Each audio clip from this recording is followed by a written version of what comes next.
Hello દોસ્તો, suppose બે truck એ અને ટ્રક બી એક જ સરખા છે અને રોડ ઉપર જઈ રહ્યા છે, એક સરખી સ્પીડે જઈ રહ્યા છે. ફરક માત્ર એટલો છે કે ટ્રક બી જે છે ઇટ્સ અ હેવીલી લોડેડ, એ ફૂલ વજન ભરેલું છે એના ઉપર, અને ટ્રક એ છે એ ખાલી છે.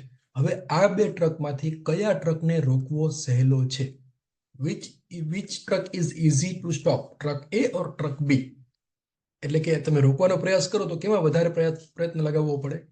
Yes, of course. In truck B, more effort is required. Truck A is easy to stop.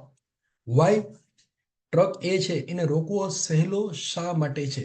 કારણ કે એનું મોમેન્ટ ઓછું છે, એની મોમેન્ટ ઓફ ઇનર્શિયા ઓછી છે, એનું માસ ઓછું છે. માસ ઓછું છે એટલે એની ઇનર્શિયા ઓછી છે. મીન્સ જે પણ વસ્તુ હોય એનું માસ વધારે હોય તો એને રોકવું મુશ્કેલ બને, અને જેનો માસ એટલે કે ઇનર્શિયા ઓછી હોય એને સહેલાઈથી રોકી શકાય. This is called as flywheel effect. તો આ ફ્લાયવ્હીલ નામનું ચેપ્ટર છે એ થિયરી ઓફ મશીન સબ્જેક્ટની અંદર ભણવાનું આવે છે. આ ટોપિકના the most IMP solved example, super 6 example એ આજે આપણે જોવાના છે. અને આ 6 એક્ઝામ્પલ કરશો એટલે આ ટોપિક તમને થરોલી સમજાઈ જશે, અને પછીના જે ટોપિક અઘરા ટોપિક છે એ પણ તમને આ ટોપિક પૂરું થશે એટલે તમને સમજાઈ જશે, એની તમને ગેરંટી આપું છું. મિત્રો, મારું નામ છે સુનિલ સોનીગ્રા, અને આ ચેનલમાં જો તમે ફર્સ્ટ ટાઈમ આવેલા હો તો આપનું સ્વાગત છે. સૌથી પહેલા જોઈએ ફ્લાયવ્હીલ એટલે શું. તો એ સમજવા માટેનું બેઝિક કન્સેપ્ટ લઈએ. ધારો કે કોઈ એક સળિયા ઉપર એક વ્હીલ ફરે છે, આવી રીતે આમ વ્હીલ એ અને વ્હીલ બી, બે વ્હીલ છે, રાઈટ? બે એક આરપીએમ થી ગોળ ગોળ ફરી રહ્યા છે. હવે આ વ્હીલ જે છે એ એક સરખી સ્પીડે ફરે છે એવું આપણે ધારી લઈએ. ધારો કે વ્હીલ બી છે એના ઉપર આપણે બે માસ ચોંટાડી દઈએ, M1 M2 M3, ગમે તેટલા માસ લગાવી શકાય. ટૂંકમાં વ્હીલ બી જે છે એનું માસ વધી ગયું એઝ કમ્પેર ટુ વ્હીલ એ. એનું માસ વધારે છે એટલે એની ઇનર્શિયા વધી જશે. હવે આ બે વ્હીલ જે છે ફરે છે, તો કયું વ્હીલ રોકવું વધારે મુશ્કેલ છે? ઓબ્વિયસલી તમે કહેશો કે વધારે મુશ્કેલ કયું છે? વ્હીલ બી. અને વધારે સહેલું કયું છે? વ્હીલ એ. એ વ્હીલ જે છે એને સહેલાઈથી રોકી શકાય છે. એટલે બીજા શબ્દોમાં કહીએ તો this is also called as flywheel effect. Means if mass of B is higher than mass of A, or inertia of B is higher than inertia of A, then it will be difficult to stop it. And hence આ જે flywheel છે એ જે effect છે એનો ઉપયોગ એન્જિનની અંદર થાય છે. કારણ કે એન્જિનની અંદર જે 4 સ્ટ્રોક હોય છે કે જેમાં એક જ પાવર સ્ટ્રોક હોય છે, બાકીના 3 સ્ટ્રોક એવા છે કે જેમાં પાવર કન્ઝ્યુમ થાય છે. તો જ્યારે પાવર અવેલેબલ હોય ત્યારે એને ભેગો કરી લે, અને જ્યારે જરૂર હોય ત્યારે એ પાવર એ વાપરે. એનું એ જે ફંક્શન છે that is done by flywheel. આ ફ્લાયવ્હીલ વડે એ કાર્ય કરવામાં આવે છે કે એનું જે પાવર છે એને ઇવન ડિસ્ટ્રીબ્યુશન કરવામાં આવે છે. હવે એ આપણે પછી જોઈશું. પહેલા એક નાનકડી ગેમ રમી લઈએ. એ બધું અઘરું છે, આ સહેલું છે. ધારો કે કોઈ એક એન્જિન છે એનો ટર્નિંગ મોમેન્ટ ડાયાગ્રામ આપેલો છે આવી રીતે. આ ટર્નિંગ મોમેન્ટ ડાયાગ્રામ નથી, પણ આપણે એવું વિચારીએ કે પોઈન્ટ એ જે છે આ કઈ ન વાંચતા, ઉપર જે લખેલું છે કઈ ન વાંચતા. આ એ પોઈન્ટ આગળ મારી પાસે 100 રૂપિયા છે, એટલે કે પહેલી તારીખે 100 રૂપિયા છે. આ બી પોઈન્ટ એટલે બીજી તારીખ, સી પોઈન્ટ એટલે ત્રીજી તારીખ, ડી પોઈન્ટ એટલે ચોથી તારીખ, અને ઈ પોઈન્ટ એટલે 5મી તારીખ, રાઈટ? હવે પહેલી તારીખે હું 70 રૂપિયા વાપરી નાખું છું, તો બી તારીખે એટલે કે બીજી તારીખે મારી પાસે કેટલા રૂપિયા હશે? 100 માઇનસ 70 એટલે 30 રૂપીસ હશે, રાઈટ? હવે બીજા પોઈન્ટે મને બીજા દિવસે એટલે કે બી થી સી ની વચ્ચે મને 140 રૂપિયા આપે છે. મારા ફાધર મને 140 રૂપિયા આપે છે. તો મારી પાસે હવે ખિસ્સામાં કેટલા રૂપિયા હશે? 100 માઇનસ 70 વત્તા 140 એન્ડ સો ઓન. હવે એને લખવું હોય તો આવી રીતે લખાય: energy at point A is 100 units. રૂપિયા એટલે એનર્જી જ કહેવાય, રાઈટ? એનર્જી અથવા રૂપિયા અથવા યુનિટ્સ. 100 રૂપિયા પહેલા દિવસે મારી પાસે છે, એટલે પોઈન્ટ એ આગળ જે છે 100 રૂપિયા છે. હવે પોઈન્ટ બી આગળ કેટલા રૂપિયા હશે? Yes, energy at point B is equal to energy at point A minus 70, કારણ કે પહેલા દિવસે મેં 70 રૂપિયા વાપરી નાખ્યા છે. એટલે હવે મારી પાસે હશે 100 માઇનસ 70 એટલે 30 રૂપીસ બી પોઈન્ટ આગળ. એટલે કે બીજા દિવસે મારી પાસે સવારે 30 રૂપિયા હશે. હવે બીજા દિવસે મને મારા પિતાજી 140 રૂપિયા આપે છે, જો અહીંયા લખેલું છે પ્લસ 140. તો એની પાસે કેટલા રૂપિયા હશે? મારી પાસે 30 પ્લસ 140 એટલે 170 rupees. So energy at point C that is 170 rupees. C point આગળ મારી પાસે 170 રૂપિયા હશે. હવે ત્રીજા દિવસે હું શું કરું છું? જો આ શું છે? માઇનસ 120 એટલે શું થયું? એ પૈસા હું વાપરી નાખું છું, તો પૈસા ઘટશે. તો ડી પોઈન્ટ આગળ કેટલા રૂપિયા હશે? 170 માઇનસ 120. એને લખવું હોય તો આવી રીતે લખાય. Energy at point D is equal to energy at point C minus 120. એટલે 170 માઇનસ 120 કરો એટલે 50 યુનિટ આવશે. એટલે ડી પોઈન્ટ આગળ મારી પાસે 50 રૂપિયા હશે. હવે પાછું ચોથા દિવસે શું થાય છે? યસ, મને 50 રૂપિયા આપવામાં આવે છે. તો 50 રૂપિયા આપો એટલે લખવું તો આવી રીતે લખાય. Energy at point E is equal to energy at point D, એટલે કે 50 પ્લસ 50. એટલે 50 પ્લસ 50 એટલે 100 રૂપીસ. એટલે ઈ પોઈન્ટ આગળ મારી પાસે ફરી પાછા 100 રૂપીસ થઈ ગયા હશે. તો આ 4 દિવસનો હિસાબ છે. ટોટલ મને રૂપિયા મળે છે 140 વત્તા 50, એટલે કે 190 રૂપિયા. અને હું વાપરું છું 120 વત્તા 70, એટલે કે 190 રૂપિયા. એટલે એ પોઈન્ટ આગળ જેટલા રૂપિયા હતા એટલા જ રૂપિયા ઈ પોઈન્ટ આગળ હશે. અને બધા એક્ઝામ્પલની અંદર આવું જ હશે. પહેલા દિવસે જેટલા રૂપિયા હશે એટલા જ રૂપિયા છેલ્લા દિવસે હશે. એટલે energy at point A is equal to energy at point E એ થવું જ જોઈએ, તો જ આપણી ગણતરી છે સાચી. જો એવું ન થાય તો આપણે ગણતરીમાં ક્યાંક ભૂલ છે. હવે એક નાનકડું અમે સ્ટેપ એડ કરીએ.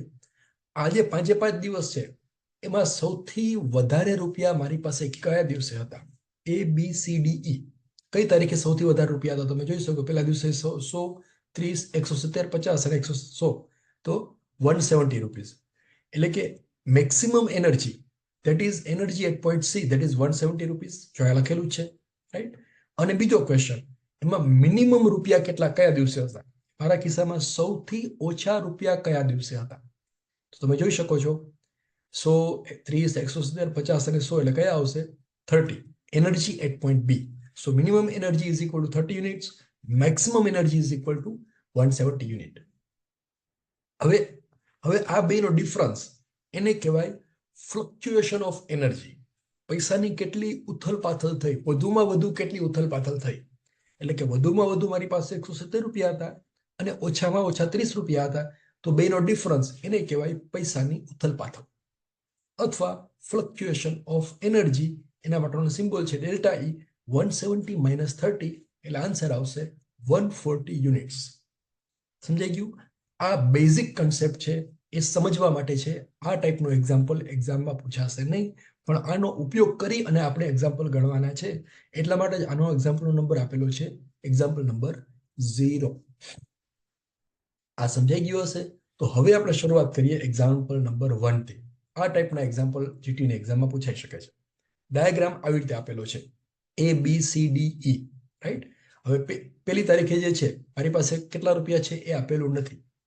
જો આવી રીતે ડાયાગ્રામ આપેલો છે, એક ટર્નિંગ મોમેન્ટ ડાયાગ્રામ આકૃતિમાં દર્શાવેલ છે. એનર્જીમાં થતી મહત્તમ વધઘટ શોધો. એ પોઈન્ટ આગળ મારી પાસે કેટલા રૂપિયા છે ખબર નથી. પહેલા દિવસે હું કેટલા રૂપિયા વાપરી નાખું છું? 60 રૂપીસ. બીજા દિવસે મને 120 રૂપિયા આપવામાં આવે છે. ત્રીજા દિવસે હું 110 રૂપિયા વાપરું છું અને ચોથા દિવસે 50 રૂપિયા મને આપવામાં આવે છે. ઇન શોર્ટ 120 વત્તા 50 એટલે કે 170 રૂપિયા મને આપવામાં આવે છે અને 110 વત્તા 60 એટલે 170 રૂપિયા હું વાપરું છું. તો એ પોઈન્ટ અને ઈ પોઈન્ટ, આ બંને પોઈન્ટ આગળ એક જ સરખી એનર્જી હશે. હવે આપણે લખવું તો આવી રીતે લખાય. એની હજી એક સ્ટેપ બાકી છે. આ ડાયાગ્રામ આપેલો હશે ને, એની નીચે આવી રીતે સ્કેલ લખેલો હશે. એક્સ એક્સિસ 1 મિલીમીટર બરાબર 5 ડિગ્રી અને વાય એક્સિસ 1 મિલીમીટર બરાબર 500 ન્યૂટન મીટર. બધા ડાયાગ્રામમાં આ સ્કેલ આપેલો જ હશે. ફ્લાયવ્હીલનો કોઈ પણ એક્ઝામ્પલ હોય, બધા પ્રોબ્લેમની અંદર આવી રીતે સ્કેલ લખેલો હશે. એક્સ એક્સિસ 1 મિલીમીટર બરાબર 5 ડિગ્રી, એટલે કે આના ઉપર 5 ડિગ્રી છે એંગલ છે, અને વાય એક્સિસ ઉપર 500 ન્યૂટન મીટર જેટલું ટોર્ક છે. તો સૌથી પહેલા કંઈ પણ ન આવડે તો આ બેનો ગુણાકાર કરી દેવાનો. 1 મિલીમીટર બાય 1 મિલીમીટર, અને આ ડિગ્રી છે એને રેડિયનમાં ફેરવી દેવાના. તો 5 ડિગ્રી જે એંગલ છે એને રેડિયનમાં ફેરવવું હોય તો કેવી રીતે ફેરવવાનું? Pi radian is equal to 180 degree. તો 5 ડિગ્રી બરાબર કેટલા? એટલે કે 180 ડિગ્રી બરાબર પાઈ, તો 5 ડિગ્રી બરાબર 5 ઇન્ટુ પાઈ બાય 180. એને પાઈ બાય 180 સાથે ગુણો એટલે આવશે 0.087 રેડિયન. આ ડિગ્રીને રેડિયનમાં ફેરવી દીધું. હવે આ બેનું મલ્ટિપ્લિકેશન કરો. 1 મિલીમીટર ઇન્ટુ 1 મિલીમીટર બરાબર 5 ડિગ્રી, એની રેડિયનમાં ફેરવો એટલે પાઈ બાય 180 ઇન્ટુ 500, રાઈટ. હવે આને સાદું રૂપ આપો એટલે આન્સર આવી રીતે આવશે. સ્કેલ 1 મિલીમીટર ઇન્ટુ 1 મિલીમીટર એટલે 1 millimetre square is equal to 43.61 newton metre. આખા પેપરમાં બીજું કંઈ ન આવડે તો આ તો આપણને બધાને આવડશે. ફ્લાયવ્હીલનો એક્ઝામ્પલ પૂછાય એટલે સૌથી પહેલું સ્ટેપ આ કરી દેવાનું. 1 millimetre square is equal to 43.61 newton metre. એમાં ધ્યાન રાખવાનું, અહીંયા ડિગ્રીમાં એંગલ આપેલો હોય તો રેડિયનમાં કન્વર્ટ કરવાનું. રેડિયનમાં એંગલ આપેલો હોય તો એઝ ઇટ ઇઝ લેવાના છે. અહીંયા જો 5 ડિગ્રી આપેલું છે એટલે આપણે એને રેડિયનમાં ફેરવીએ છીએ. 5 ડિગ્રી ઇન્ટુ 5/180 ઇન્ટુ 500. પણ જો અહીંયા આપેલું હોય કે 1 રેડિયન તો 1 ઇન્ટુ 500 લઈ અને સીધું જ અહીંયા આન્સર છે એ તમે ગણી શકો છો. આ પહેલું સ્ટેપ થઈ ગયું. હવે ફરી પાછા આપણે અહીંયા આવીએ રૂપિયા આગળ. એનર્જી 8.8 એ કેટલા છે આપણને ખબર નથી, તો આપણે ધારી લઈએ કે પહેલા દિવસે મારી પાસે ઈ જેટલા રૂપિયા હતા, એઝ્યુમ કરી લઈએ. તો બીજા દિવસે કેટલા રૂપિયા હશે? ઈ -60, રાઈટ? ઈ -60 હશે કારણ કે 60 રૂપિયા વપરાઈ ગયા. ત્રીજા દિવસે કે એટલે કે એનર્જી 8.c કેટલા હશે? ઈ -60 પ્લસ 120, એટલે -60 પ્લસ 120 એટલે ઈ પ્લસ 60. તો ત્રીજા સી પોઈન્ટ આગળ હશે ઈ પ્લસ 60. ડી પોઈન્ટ આગળ કેટલા રૂપિયા હશે? ઈડી બરાબર એનર્જી 8.c -110, એટલે એનર્જી 8.c બરાબર ઈ પ્લસ 60 -110 એટલે ઈ -50. ઈ પોઈન્ટ આગળ કેટલા હશે? એનર્જી 8.e ઈ -50 પ્લસ 50 એટલે ઈ. તો આવી ગયું. જો પહેલું અને છેલ્લું બે સરખા છે ઈ, એટલે આપણી ગણતરી સાચી. હવે ફરી પાછું ચેક કરવું હોય તો કરી લેવાનું. જો અહીંયા -60 તો -60, પ્લસ 120 પ્લસ 120, -110 -110, પ્લસ 50 પ્લસ 50. તો આપણી ગણતરી સાચી. હવે શું કરવાનું? પહેલા 0 એક્ઝામ્પલમાં કર્યું તો એવી રીતે મેક્સિમમ અને મિનિમમ. તો આમાંથી મેક્સિમમ કેટલા છે? જુઓ, ઈ -60, ઈ પ્લસ 60, ઈ -50, ઈ. મેક્સિમમ કેટલા આવશે? E at C, maximum energy is equal to E plus 60. અને મિનિમમ એનર્જી કેટલી હશે? ઈ -60 અને ઈ -50. મિનિમમ કયું આવે? E -60, right? So energy at point B is minimum, energy at point C is maximum. તો ઉથલ પાથલ કેટલી થઈ? એટલે maximum minus minimum. So fluctuation of energy delta E is equal to E max minus E min.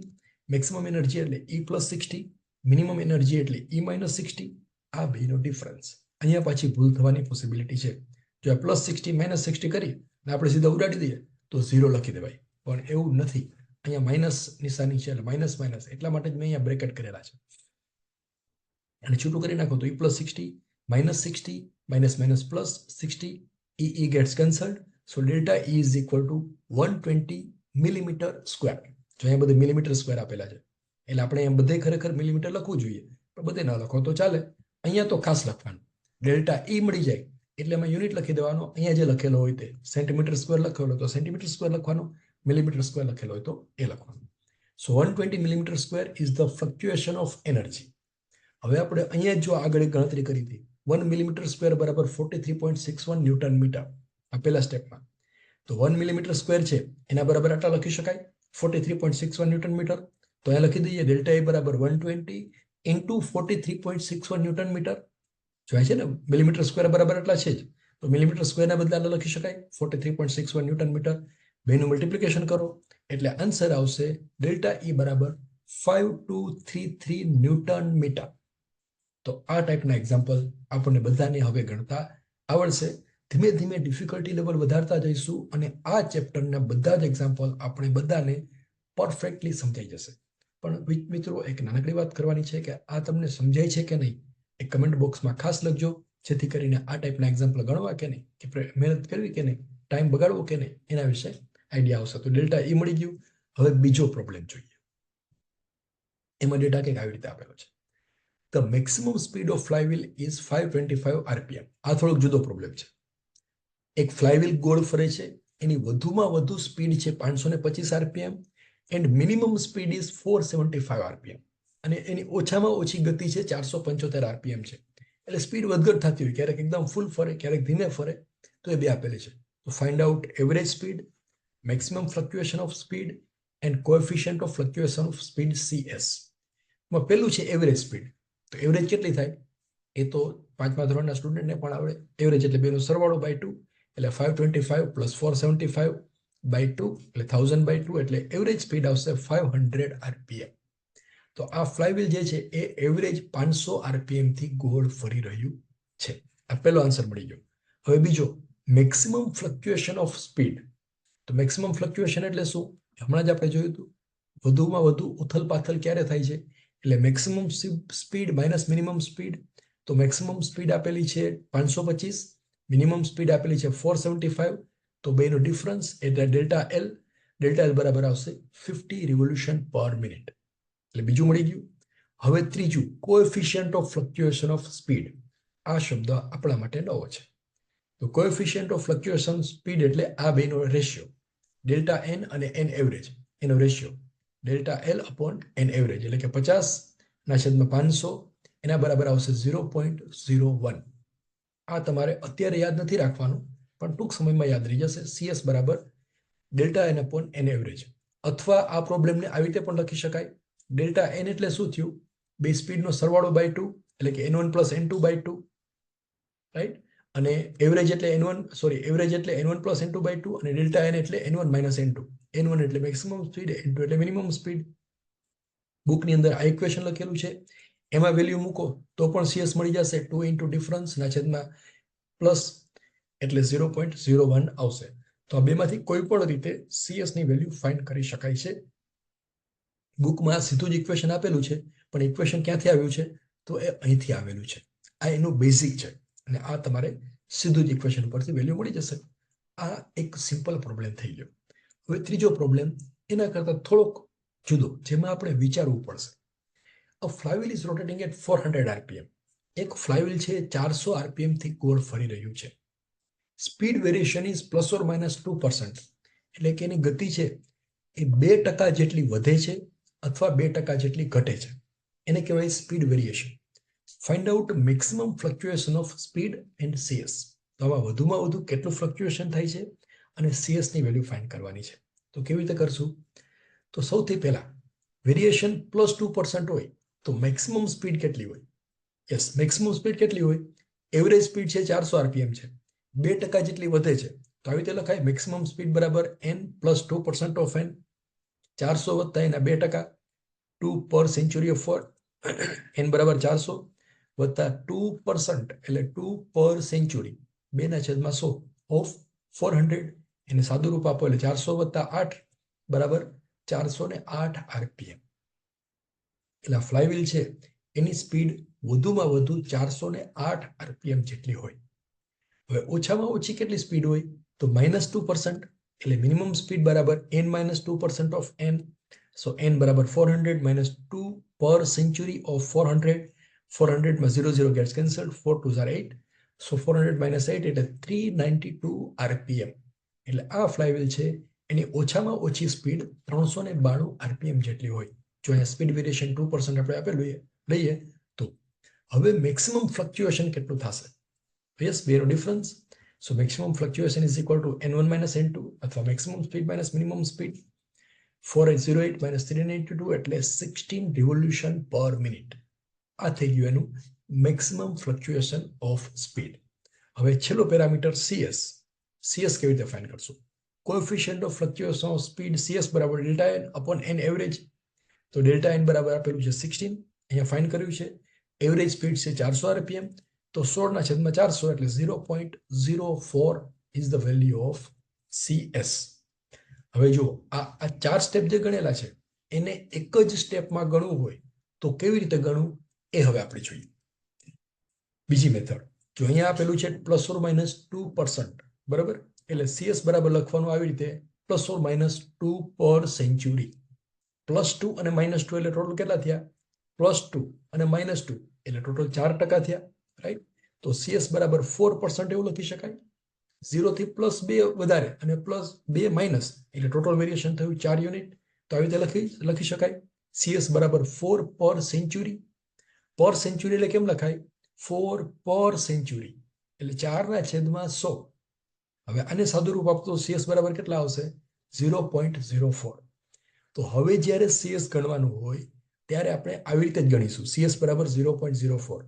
આ steps ક્યારે ગણવાના? કે જ્યારે તમારે બેઝિક કન્સેપ્ટ સમજવો હોય અને બધા ફ્લક્ચ્યુએશન ઓફ સ્પીડ ફાઇન્ડ કરવું હોય, મેક્સિમમ અને મિનિમમ સ્પીડ ફાઇન્ડ કરવી હોય ત્યારે ગણવાનું. પણ CS નો કન્સેપ્ટ શું છે એ સમજવા માટે આપણે આ એક્ઝામ્પલ છે એ અત્યારે લીધેલો છે. હવે એક એક્ઝામ્પલ જોઈએ આના કરતાં થોડોક જુદો. એટલે અત્યાર સુધી જે 3 એક્ઝામ્પલ ગણેલા છે એ 3 એક્ઝામ્પલનું મિક્સિંગ જો આવી રીતે આપેલું છે. The details of turning moment diagram for IC engine is given below. Data આપેલો છે. સ્કેલ 1 સેન્ટીમીટર બરાબર 20 newton metre for turning moment. Scale 1 centimetre બરાબર 15 ડિગ્રી ફોર ક્રેન્ક રોટેશન. હવે આપણે ધારો કે આ પ્રોબ્લેમ એક્ઝામમાં પૂછાયો અને આપણને ડેટા કંઈ વાંચતા એમ થાય છે કે આવું તો આપણને આવડતું જ નથી, તો કાંઈ ચિંતા નહીં કરવાની. સૌથી પહેલા જે બીજા એક્ઝામ્પલમાં વાત કરી હતી, સ્કેલ ફાઇન્ડ કરી લેવા. સ્કેલ અહીં આપેલો જો 1 સેન્ટીમીટર બરાબર 20 ન્યૂટન મીટર અને 1 સેન્ટીમીટર બરાબર 15 ડિગ્રી, 15 ડિગ્રી આપેલો છે. તો સ્કેલ ફાઇન્ડ કરવો હોય તો શું કરવું પડે? આ બેનો ગુણાકાર 1 into 1 એટલે 1 સેન્ટીમીટર અને 1 સેન્ટીમીટર, 20 into 15 ડિગ્રી, 15 ડિગ્રી છે તો એને પહેલા રેડિયનમાં પણ ફેરવવાના. એટલે આવી રીતે 1 સેન્ટીમીટર into 1 સેન્ટીમીટર બરાબર 15 degree into pi by 180 radian into 20, એટલે આને સાદુરૂપ આપશો એટલે 1 સેન્ટીમીટર સ્ક્વેર બરાબર આવશે 5.233 ન્યૂટન મીટર. કઈ ન આવડે તો આટલું કરી દેવાનું. એટલે આ જે ડેટા આપેલો છે એમાંથી આ પેલી 3 લાઈન જે છે એનું સોલ્યુશન મળી ગયું. રાઈટ, આ 3 લાઈન ડ્રો થઈ ગઈ. હવે ચોથી લાઈન વાંચો. અત્યાર સુધી આપણે ખાલી 3 જ લાઈન વાંચી હતી. હવે ચોથી લાઈન વાંચીએ. Area related to fluctuation of energy is equal two 4 centimetre square. એટલે આ શું આપેલો છે? ડેલ્ટા ઈ સીધું જ આપેલું છે. આપણે જે આગળના એક્ઝામ્પલમાં ગણ્યું હતું, પહેલા અને બીજા એક્ઝામ્પલમાં એ વેલ્યુ સીધી જ અહીં આપેલી છે. ડેલ્ટા ઈ બરાબર 4 સેન્ટીમીટર સ્ક્વેર. તો અહીંયા આપણે ગણેલું છે 1 સેન્ટીમીટર સ્ક્વેર બરાબર આટલા ન્યૂટન મીટર, તો 4 સેન્ટીમીટર સ્ક્વેર બરાબર કેટલા? એટલે એની વેલ્યુ મૂકી દો. ડેલ્ટા ઈ બરાબર 4 into 5.233 ન્યૂટન મીટર. તો આ બેનો ગુણાકાર કરશો એટલે ડેલ્ટા ઈ મળી જશે. ડેલ્ટા ઈ બરાબર આવશે 20.93 ન્યૂટન મીટર. રાઈટ, આ બીજું સ્ટેપ થઈ ગયું. હવે એના પછીની લાઈન વાંચો. આપણે જો એક એક લાઈન વાંચતા જઈએ અને પ્રોબ્લેમ સમજતા જઈએ. Fluctuation of speed is 1.5% of mean radius. Fluctuation of speed આવ્યું એટલે CS ફાઇન્ડ કરી શકીએ. CS બરાબર શું આપેલું છે? ±1.5%. એટલે એની સ્પીડ જે છે એ 1.5% વધે અથવા 1.5% ઘટે. આપણે જેમાં લાસ્ટ એક્ઝામ્પલમાં કર્યું હતું એ. તો 1.5% વધે અથવા 1.5% ઘટે એટલે પ્લસ ઓર માઇનસ જે છે એટલે કેટલું થાય? 1.5 અને 1.5 એટલે 3. તો CS ઇઝ ઇક્વલ ટુ 3%. % એટલે પર સેન્ચુરી. 3 per century આવી રીતે લખાય. 3 per century, 3/100 એટલે 0.03. એટલે CS ની વેલ્યુ મળી ગઈ. પછી આગળની લાઈન વાંચો. Mean speed is equal two 1200 RPM.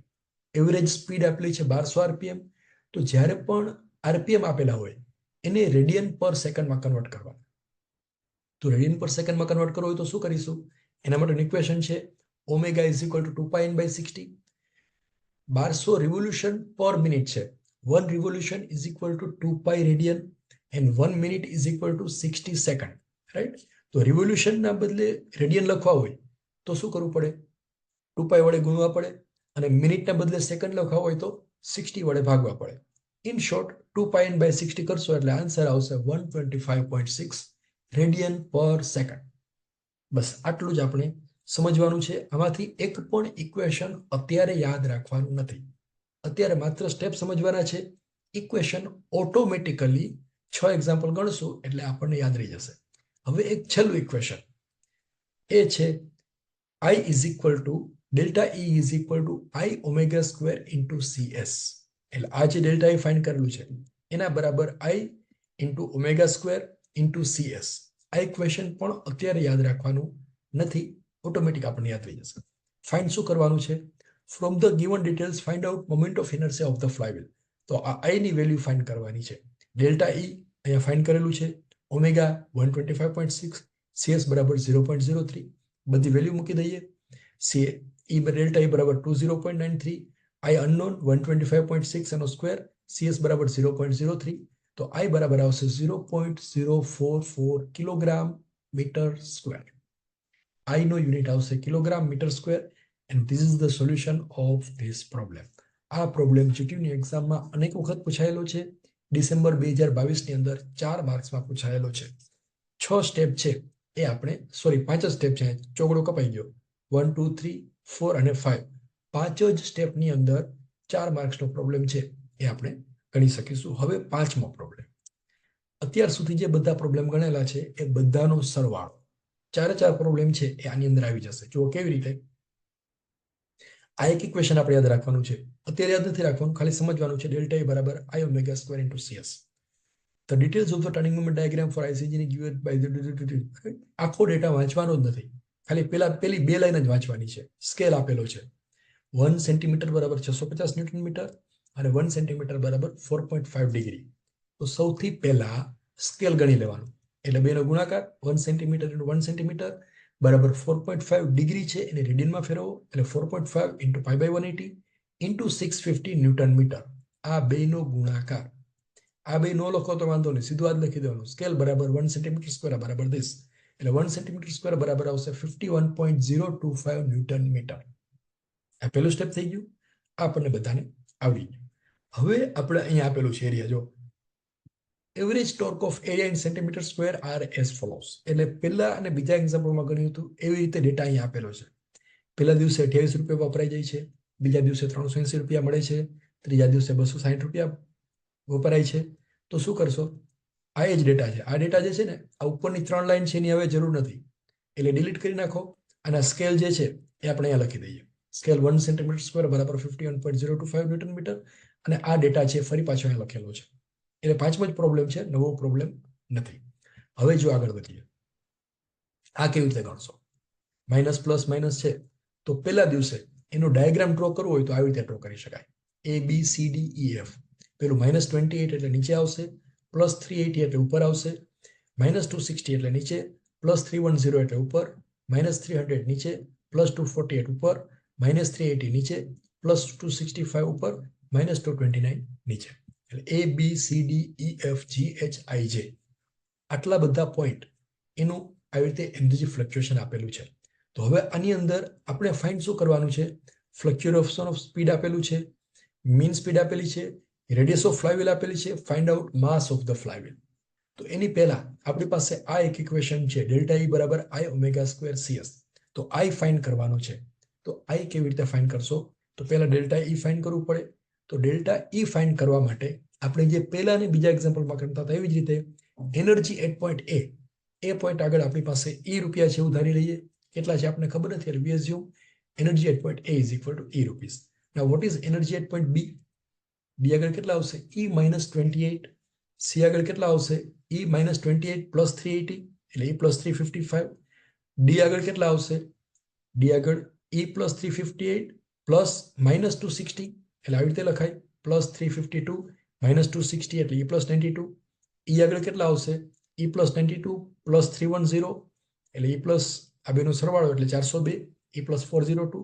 Energy at point F બરાબર 402 minus 300 એટલે E plus 102. Energy at point G એટલે energy at point F plus 242 એટલે E plus 102 plus 242 એટલે E plus 344. Energy at point H E minus 36 energy at point I E minus 36 plus 265 એટલે E plus 229. અને energy at point J is equal to E plus 229 minus 229 is equal to E.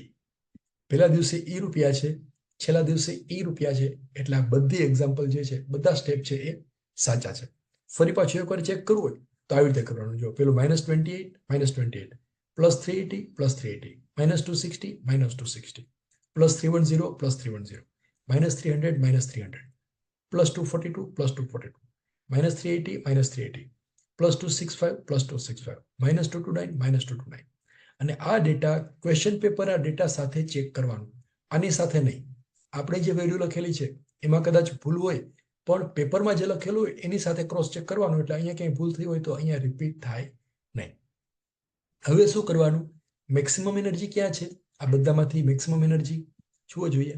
Yes, આ 402 energy at point E, that is E plus 402 is the maximum energy.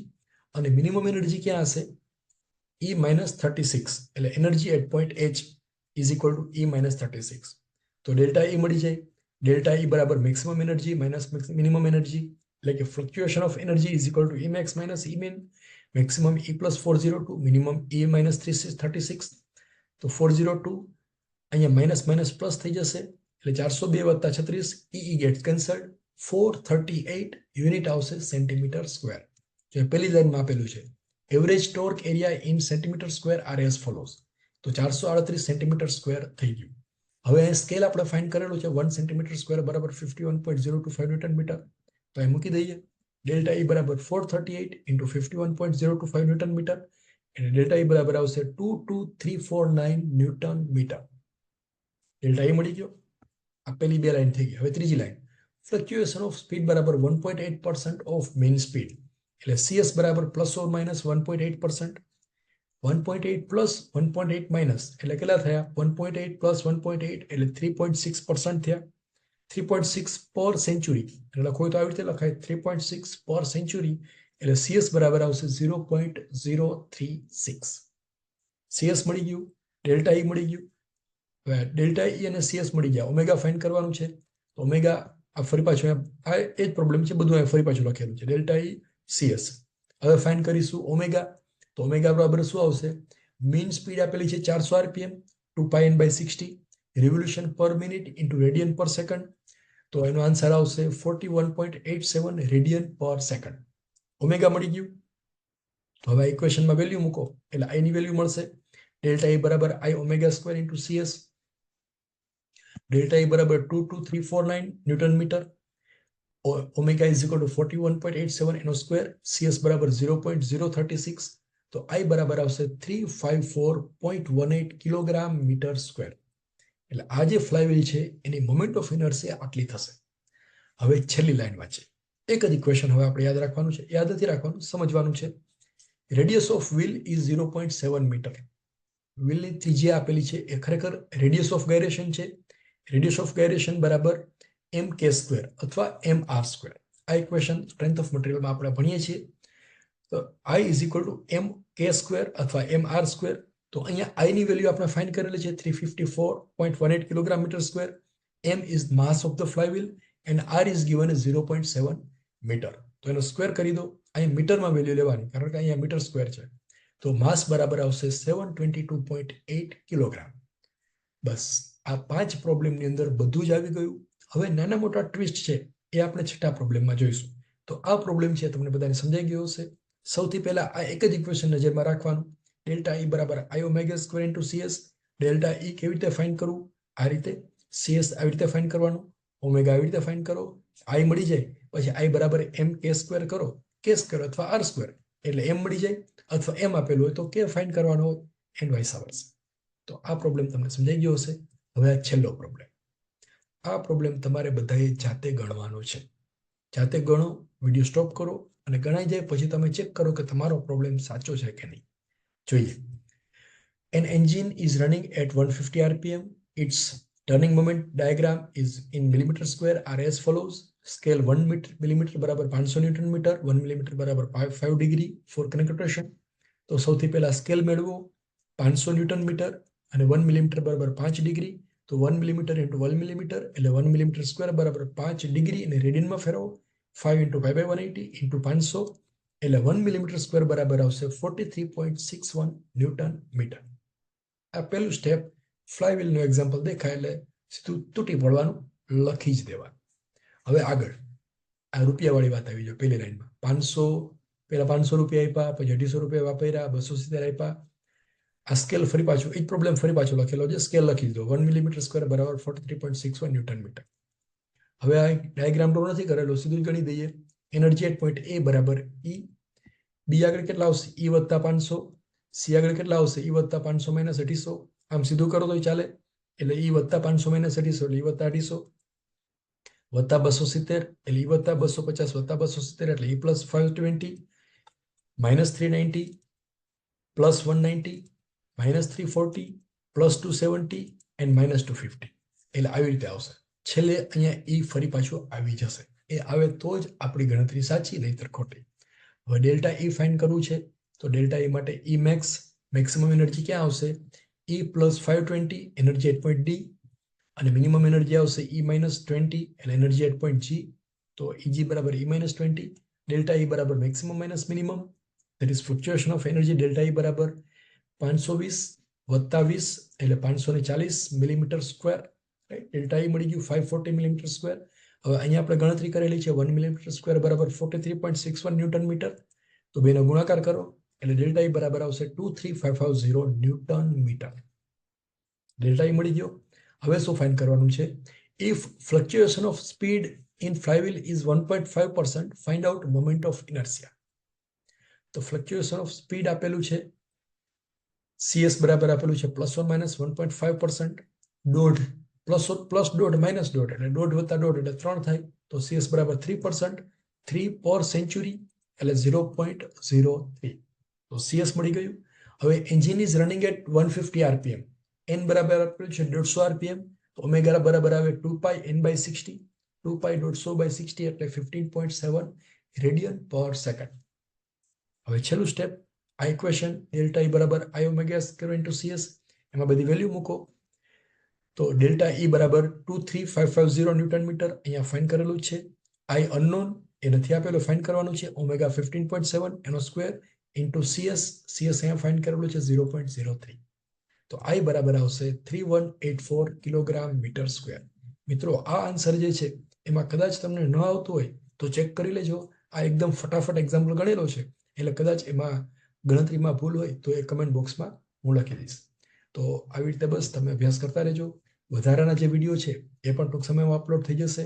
અને અહીંયા જે box છે એની અંદર Tom સબ્જેક્ટના IMP topics Gujarati ભાષામાં સમજાવેલા છે, તો એનો પણ તમે અભ્યાસ કરી શકો છો. Wish you all the best.